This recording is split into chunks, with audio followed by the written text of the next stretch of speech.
Tidak akan pernah kamu ada di dalam rumah itu tanpa seizin dan persetujuan dari Bunda. Dan ingat juga, dengan segala ceritamu yang sedih, Bundamu mendengar dengan baik. Kamu diberi asinya. Waktu itu, pada saat itu, Gelombang polemik antara Ruben Onsu dan Sharwenda kembali memunculkan spekulasi baru di media sosial. Seorang netizen yang budiman dengan akun @nidhadika, Elizabeth Joarios, menilai unggahan Betran Peto yang menyindir Sharwenda bukan murni ditulis sendiri, melainkan diduga sebagai pengalihan isu yang sengaja disusun kubu Ruben. Meski demikian, ia tetap mengingatkan Betran agar tidak melupakan perjuangan Sharwenda yang selama bertahun-tahun merawat, membesarkan, dan mendampinginya dengan penuh kasih.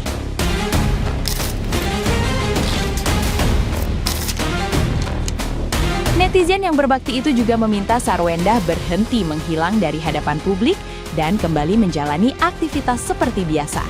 Menurutnya, terus berdiam diri hanya akan memunculkan semakin banyak spekulasi di tengah konflik yang memanas. Ia meyakini waktu akan membuktikan kebenaran, sementara Sharwenda diminta tetap kuat, menjaga kesehatan, fokus pada anak-anak, dan tidak kehilangan semangat menghadapi berbagai tudingan yang terus bermunculan.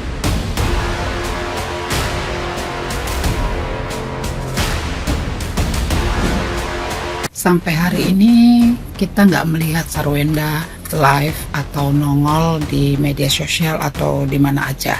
Kita sih selalu berharap dan berdoa Sharwenda tetap sehat dan tidak patah semangat. Seperti kata-kata Sharwenda, kalau dia harus terus semangat, dia harus terus sehat, karena dia pernah bilang kalau dia punya tugas untuk menjaga mamanya dan dia harus memberi contoh yang terbaik buat anak-anak. Jadi ini semakin memanas ya, semakin memanas.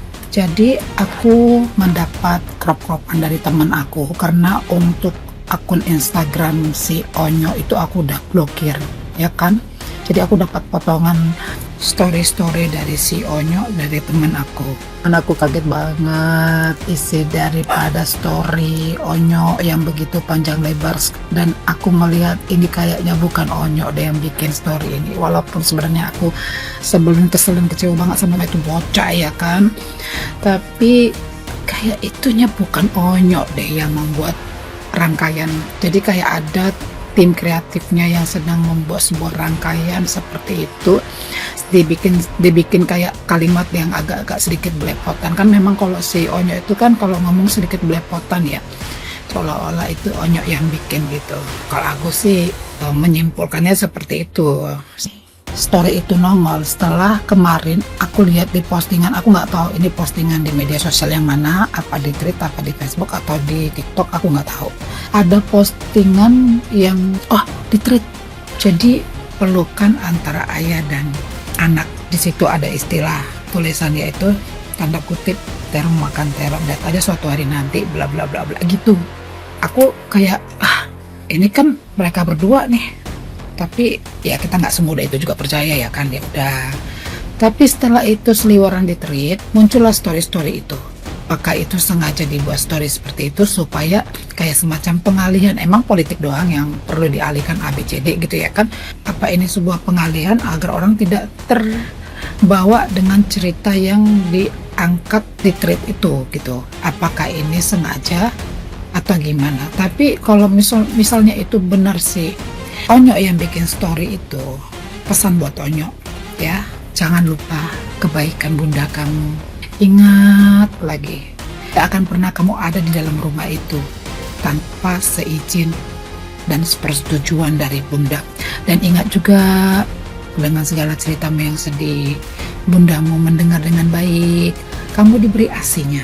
Waktu itu, pada saat itu adik kamu yang kecil itu sedang asi. Jadi kamu menikmati asinya juga ya.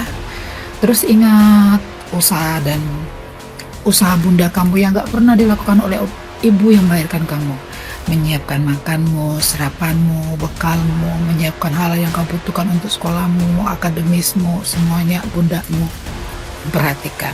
Kamu harus ingat kebaikan keluarga dari bunda kamu juga, dari orang tua dari Sharwenda, adik-adik dari Sharwenda, bagaimana mereka menyambut dan mencintai dan menyayang kamu, memeluk kamu. Aku tuh nonton video kalian itu sebelum ada perceraian. Waktu itu aku terima orderan sampai 24 jam aku kerja di dapur. Aku tonton dan yang menemani aku masak pada saat itu adalah video-video kalian. Jadi aku tahu cinta kasih keluarga dari Sarwenda memeluk kamu gitu. Ya, ingat baik-baik Onyo. Jadi tidak pantas kamu buat story seperti itu. Tidak pantas kamu buat story seperti itu. Dan ingat lagi Onyo, waktu kamu ada di dalam rumah bunda kamu adalah anak yang manis dan bijaksana. Kamu bisa menyikapi semua dengan balance. Kamu bisa menyikapi tentang ayah kamu, tentang bunda kamu, tentang adik-adik kamu, tentang sekitar kamu. Kamu sungguh-sungguh anak yang manis dan bijaksana. Tapi gitu kamu tinggal dengan ayah kamu, semua itu hilang. Dan ingat lagi Onyo, kamu hidup di dalam kasih Tuhan Yesus. Artinya apa? Perintah Tuhan. Jadi pewarta. Jadilah anak yang manis, yang sangat manis, sesuai dengan kehendak Tuhan, sesuai dengan perintah Tuhan di dalam Alkitab. Apakah kamu akhir-akhir ini saat teduh? Apakah kamu akhir-akhir ini berdoa dengan benar? Apakah akhir-akhir ini kamu datang minta ampun sama Tuhan, mengaku dosa? Apakah kamu melakukan itu? Kalau sudah tidak kamu lakukan, coba lagi kamu datang masuk dalam ruang Maha Kudus Tuhan dan minta ampun dan minta hikmatnya, supaya kamu menjadi anak yang bertumbuh. Aku rasa kamu bukan anak lagi ya. Jadi kamu orang yang sudah mulai beranjak dewasa. Di usia kamu di atas 20. Harusnya kamu bisa lebih wise. Aku tuh waktu bapak aku meninggal aku umur 9-10 tahun. Waktu itu aku belum menjadi anak yang bijak. Tapi setelah setahun 2 tahun aku sudah merasakan sakitnya hidup ini. Disitulah aku menjadi pribadi yang cukup matang dan bijaksana. Apapun permasalahannya atau bagaimanapun perlakuan dari keluarga dan segala macam, aku bisa menyikapi semua dengan bijaksana. Dan aku bertumbuh sampai setua ini aku bisa jauh lebih bijaksana. Harusnya kamu demikian. Kamu bertumbuh dari latar belakang keluarga yang sulit. Harusnya kamu jauh lebih matang karakternya. Ya, ingat Onyo. Ini pesan buat Onyo. Gimana pun caranya aku berharap bukan aku aja atau video siapa yang memberi wejangan ke kamu sampai ke kamu. Tanya lagi pada Tuhan. Apakah storymu itu sudah sesuai dengan maunya Tuhan? Dan untuk Sarwenda, please kamu gak usah bersembunyi.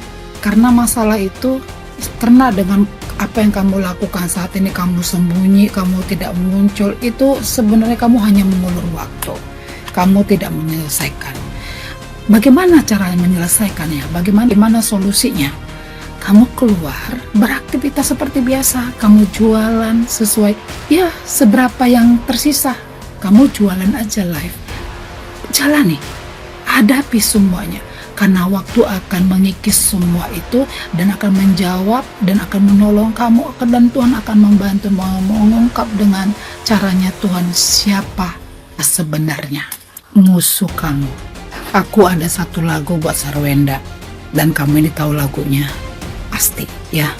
Walau 1000 rebah, dan kata-katanya ini sangat bagus untuk kita imani. Tiada pernah ku ragukan kasih setiamu ya Tuhan. Setiap waktu dalam hidupku tak pernah kau tinggalkan. Meski langit tampak suram, awan gelap pun menghadang. Hadapi badai, lewati gelombang, tak pernah kau tinggalkan. Walau 1000 rebah di sisiku, kau tetaplah Allah penolongku. Walau 10.000 rebah di kananku, takkan ku goyah, sebab Yesus sertaku. Jadi Sarwenda, majulah terus, jangan berhenti beraktivitas, lakukan semuanya seperti biasa. Seberapapun yang tersisa, jalan yang ada, percayalah Tuhan akan membuka lagi pintu-pintu rezeki, banyak berkat dan kebaikan yang gak terduga, yang gak pernah kau duga. Jangan takut, jangan takut. Ingat, Tuhan sudah berkata di Alkitab, jangan takut sebanyak 365 kali. Artinya dalam setahun, setiap waktu, setiap detik, Tuhan besertamu, akan melindungi keluargamu. Jangan berhenti berdoa. Udah, gitu aja. Maju, jangan berhenti beraktivitas. Oke? Nah, gimana nih menurut netizen yang terhormat? Silahkan berkomentar ya. Aku kecewa banget. Kenapa nggak ada yang kasih tahu aku kalau ngebela Sarwenda itu ternyata dapat duit? Yang menjadi pertanyaan, bagaimana caranya aku supaya dapat duit? Apakah aku harus minta? Ataukah aku harus bikin proposal? Atau apakah aku yang ditawarin? Yang kemarin komen-komen di video aku yang bilang 350 cair, please jangan komen-komen aja. Kasih tahu aku sekarang juga gimana caranya supaya aku bisa dapat duit.